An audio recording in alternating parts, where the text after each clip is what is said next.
Imran Khan jail کو کھا گیا، یہ بڑا انکشاف کس نے کیا؟ ثوابی جلسے میں کیا اعلان ہوگا؟ بھارت کا پاکستان آنے سے صاف انکار، فوجی جج بن گئے۔ آج کے گورکھدندہ میں اس پر بات کریں گے۔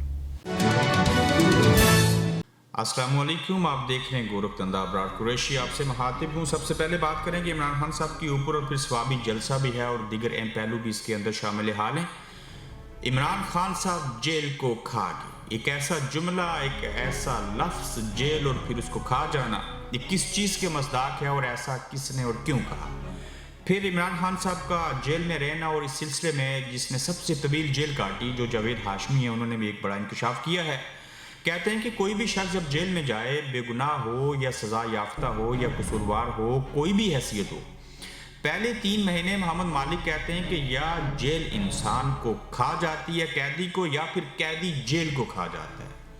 تو پہلی بات تو غلط ثابت ہوئی کہ جیل عمران خان کو کھا گئی، لیکن دوسری بات سچ ثابت ہوئی کہ عمران خان جیل کو بھی کھا گیا۔ کیسے؟ انہوں نے جیل میں قیام کر لیا، ڈرے نہیں، بکے نہیں، جھکے نہیں۔ آپ نے دیکھا ہوگا کہ جو بھی لوگ 3 سے 6 ماہ تک جیل میں رہتے ہیں، انہیں کوئی بیماری لاحق ہو جاتی ہے، پھر وہ اسپتالوں میں زیر علاج چلے جاتے ہیں، پھر کوئی ڈیل ہوتی ہے اور اس کے بعد بیرونی دنیا میں ان کا بسیرا ہوتا ہے، چاہے وہ سعودی عربیہ ہو، چاہے امریکہ ہو، چاہے برطانیہ ہو۔ لیکن عمران خان، جن کے بارے میں یہ کہا گیا تھا کہ یہ ایک دن بھی جیل میں نہیں گزاریں کہ نشہ کرتے ہیں، بڑے بڑے برج الٹ گئے، اور ان کی جو خواہشات تھیں، جو ان کی سوچ تھی، جو ان کے الزامات تھے، ان سب کو عمران خان صاحب نے غلط ثابت کیا۔ آج بھی کہا جا رہا ہے کہ امریکہ نے نکالا تھا، امریکہ ہی واپس جو ہے وہ لائے گا۔ نو ڈاؤٹ کہ امریکہ کے اندر جو تبدیلیاں ہوئی ہیں، جس طرح سے کل بھی آپ کو بتایا تھا کہ وہاں پہ بھی جو فوجی جرنیل تھے جو مداخلت کرتے تھے، یا جب وہ کسی پورٹ فولیو کو ڈیل کرتے تھے بطور فوجی افیسر، تو ریٹائرڈ ہونے کے بعد وہ انہی فرمز کے ساتھ کام کرتے تھے، حصے دار بن جاتے تھے۔ تو انگلینڈ، امریکہ کے اندر بھی جو آرمی جرنیل ہیں، ان کو ڈونلڈ ٹرمپ نے کنٹرول کرنے کی کوشش کی ہے۔ واپس آتے ہیں، آخر عمران خان صاحب جو ہیں وہ چاہتے کیا ہیں؟ وہ آج بھی یہ چاہتے ہیں کہ میں کسی ڈیل کے تحت نہیں، میں عدالتوں کے ذریعے اور عوام کی مدد سے اور اللہ کی مدد سے باہر نکلوں، میں کسی ڈیل کے نتیجے میں باہر نہ ہوں۔ تو محمد مالک صاحب نے جو بات کہی تھی، بالکل عمران خان صاحب جیل کو بھی کھا گئے ہیں، اس پورے نظام کو انہوں نے ننگا کیا، تمام سوچیں اور ارادے غلط ثابت کیے۔ آج بھی ان کو عوام سے امید ہے، یہی وجہ ہے کہ انہوں نے آج ثوابی کے جلسے کے اندر پاکستان تحریک انصاف کی جو قیادت ہے، اس نے ایک اعلان کرنا ہے۔ جو چیزیں عمران خان صاحب نے پیغامات کی روشنی میں بھیجی ہیں، وہ یقیناً اعلان اس نوعیت کا ہو سکتا ہے کہ ہم ملک بھر کے اندر اسٹریٹ کے اوپر، گلی کوچوں میں، شہروں میں احتجاج شروع کریں گے، اور یہی احتجاج ہی وہ ایک واحد چیز ہو سکتی ہے جس کے باعث عمران خان صاحب کے حوالے سے چیزیں جو ہیں وہ بہتر ہو سکتی ہیں، بجائے اس کے کہ ہم امریکہ کے اوپر تکیہ کریں۔ تو ایسا ممکن نہیں ہے۔ ثوابی میں تحریک انصاف کا جلسہ آئندہ کا لائے عمل پیش کرے گا۔ ملک بھر سے، خصوصاً کے پی کے سے بڑے قافلے ثوابی کی جانب روانہ تھے، اب پنڈال سج چکا ہے، کافی بڑی تعداد میں لوگ وہاں پہنچے ہیں، اور ثوابی جلسے میں ہم اپنا آئندہ کا لائے عمل قوم کے سامنے رکھیں گے۔ ہمارے احتجاج کا ہدف کوئی ادارہ نہیں ہے، ہمارا ہدف ملک میں جمہوریت اور آئین کی بحالی اور عدلیہ کی آزادی ہے۔ فوج کسی ایک شخص یا پارٹی کو نہیں بلکہ پورے پاکستان کی ہے، اور بلوچستان اور قبائلی علاقوں میں مسنگ پرسنز کی موجودگی کا عذر جنرل باجوہ یہ دیتے تھے کہ عدالتیں ان افراد کو رہا کر دیتی ہیں، اسی لیے انہیں جبری طور پر گمشدہ کرنا پڑتا ہے۔ دیکھیے کہ آرمی چیف کی کیسی منطق تھی۔ وزیر اعلیٰ بلوچستان نے بھی ایک مرتبہ اسی بات کی نشاندہی کی، اور اس طرح کے اقدامات سے فوج کے خلاف نفرت جنم لیتی ہے، اور اب جبر اور فاسدائیت تحریک انصاف کے سپورٹرز اور رہنماؤں کے خلاف برپا کی جا رہی ہے، اس سے بھی پورے ادارے کے خلاف نفرت ہر روز بڑھتی ہوئی دکھائی دے رہی ہے۔ میرا اپنی پارٹی کے تمام اراکین اسمبلی، ٹکٹ ہولڈرز اور عہدیداران کو یہ خاص پیغام ہے کہ آپ سب نے اس احتجاجی تحریک میں بھرپور شرکت کرنی ہے، اور جو اس تحریک میں شرکت نہیں کرے گا اس کو اگلے الیکشن میں پارٹی ٹکٹ نہیں ملے گا، یہ عمران خان صاحب نے کہا ہے۔ اور وہ کہتے ہیں کہ اب سب کو ان آئینی ترامیم اور ملک میں جاری ظلم اور فاسدائیت کے خلاف کھڑا ہونا پڑے گا۔ کہتے ہیں کہ امید ہے کہ صدر ٹرمپ کے آنے سے چیزیں غیر جانبداری کی طرف بڑھ جائیں گی، چونکہ جو بائیڈن کی حکومت عمران خان کے خلاف اور پی ڈی ایم کے ساتھ تھی، اور ٹرمپ کے حوالے سے سوچ رہے ہیں کہ شاید کچھ چیزیں جو ہیں وہ بہتر ہوں گی۔ میں اپنی رہائی کا مطالبہ کروں گا، نہ ہی کوئی ڈیل کروں گا، پہلے بھی کسی آمر یا عالمی طاقت کے کندھوں پر سوار ہو کر نہیں آیا تھا۔ 2018 میں بھی عوام نے مجھے ووٹ دیا تھا اور 2022 میں بھی بدترین بندشوں اور جیل میں ہونے کے باوجود عوام نے 2/3 اکثریت دی۔ اب بھی پاکستان کے حالات کی بہتری کے لیے بیرونی طاقتوں پر انحصار کے بجائے قوم کو خود کوشش کرنا ہوگی۔ یہ عمران خان صاحب کا جیل سے پیغام ہے جو انہوں نے واضح طور کے اوپر چیزیں کہیں، اور ایک بات کو وہ بار بار کہتے ہیں، ڈیل نہیں کروں گا، کسی صورت اس طرح کی چیزیں مجھے قابل قبول نہیں ہے، میں عوام کی طاقت سے ان کے بل بوتے کے اوپر جو ہے وہ باہر آؤں گا۔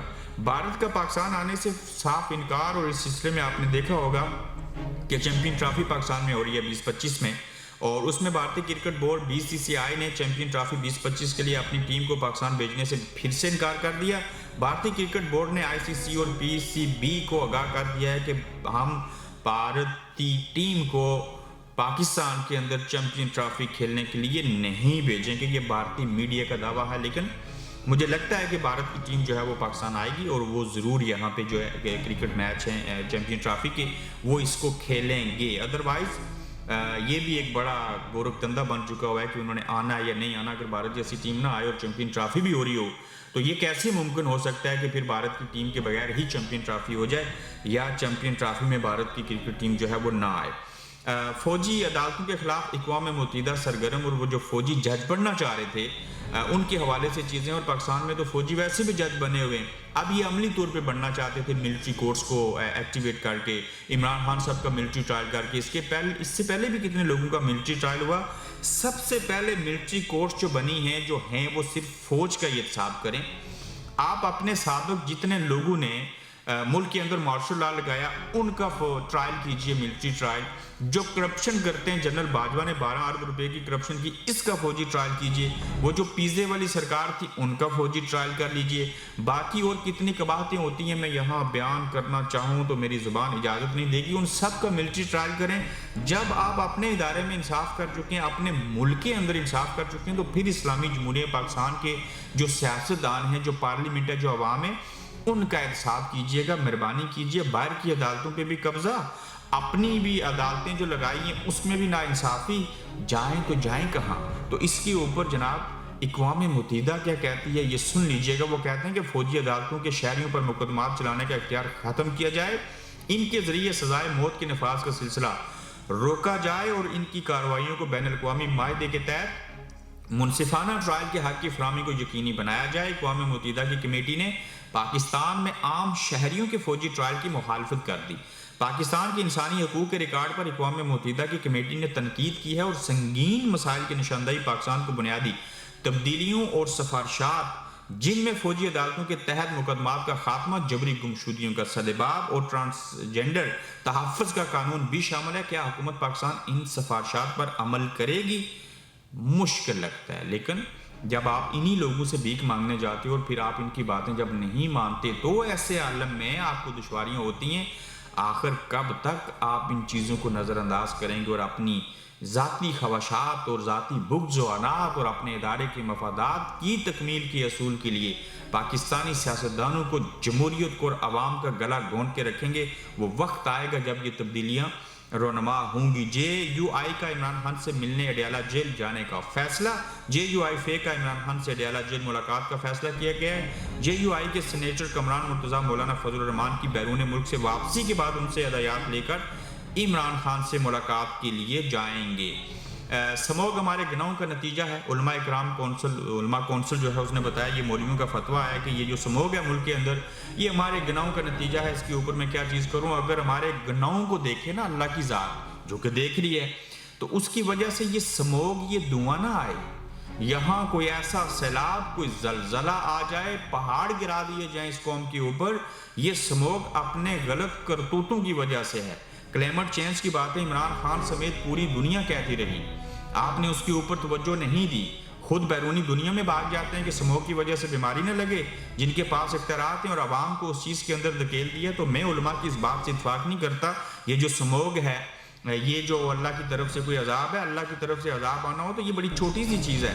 اس سے بڑے عذاب آئیں، جو حالت جس ملک کے اندر لوگوں کے اوپر ظلم، جبر اور سارا کچھ کیا جا رہا ہے، یہ عذاب بہت تھوڑا ہے، یہ چھوٹا ہے، بہرحال کسی کے اوپر بھی ایسا عذاب نہیں آنا چاہیے. اللہ تعالیٰ ہم سب کو ایسے عذابوں سے جو ہے وہ بچائے رکھے. بلوچستان پھر لرز اٹھا اور کوئٹہ میں ریلوے اسٹیشن پر دھماکے میں جہم باغ افراد کی تعداد جو ہے وہ 24 ہوگی اور 50 سے زائد افراد زخمی ہیں اور دھماکوں کا سلسلہ جاری ہے. ملک کے اندر سیکیورٹی کے حالات جو ہیں وہ دیگر گو ہیں. کس کی ذمہ داری ہے، کس کو یہ انیشیٹو لینا چاہیے، کیوں لینا چاہیے، کون ان کو پوچھے گا؟ ترجیحات ان کی نہیں ہیں، ترجیحات ان کی بدل چکی ہیں، جس وجہ سے ملک کے اندر نظام سے جو ہے وہ سارا دھرم برم ہے. دیکھتے ہیں کہ کب تک یہ حالات ٹھیک ہو سکتے ہیں. تو آج ثوابی کا جو جلسہ ہے اس کے بعد پاکستان تحریک انصاف کو کیا کرنا چاہیے، وہ کیا کرے گی، جو کچھ وہ کہتے ہیں کیا آپ لوگ ان کا ساتھ دیتے ہوئے اس کے اوپر عمل کرنے کی کوشش کریں گے؟ اپنا فیڈ بیک ضرور دیجیے گا، اپنا خیال رکھیے گا. جلد آپ سے پھر ملاقات ہوگی. آپ دیکھ رہے ہیں گورکھ دھندا ابرار قریشی کے ساتھ.